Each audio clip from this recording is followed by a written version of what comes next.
Welcome, Tech Detectives. Today we solve the great mystery of why computers break. Spoiler, it is not a villain's evil plan. A popular video claims Microsoft makes bad software on purpose to force us to buy new computers.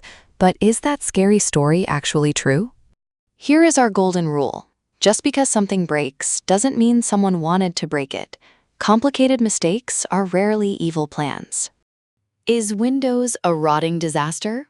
No, it is a magical castle. It keeps critical 20-year-old software running for hospitals and banks worldwide. Windows Me wasn't a trap. It was a bumpy, temporary bridge to get people across until home PCs were strong enough to run the better Windows XP. Windows Vista had amazing shiny graphics, but the new armor was too heavy for old horses. Computer part makers simply weren't ready yet. Windows 8 tried to be a tablet and a PC at once. It was a confusing transformer experiment born out of tablet panic, not a punishment for users. Windows 11 requires TPM 2.0 to protect us from hackers. Sadly, you just can't fit a giant, secure new lock onto an old, flimsy wooden door.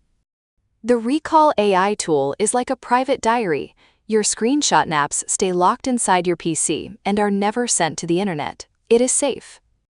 Let's review our truth board. Every bad Windows version has a real reason, from shaky transitions to rising security needs. Mystery solved. Why not start from scratch? Because of the magic promise. Windows guarantees that software built 20 years ago will still run perfectly today. Case closed.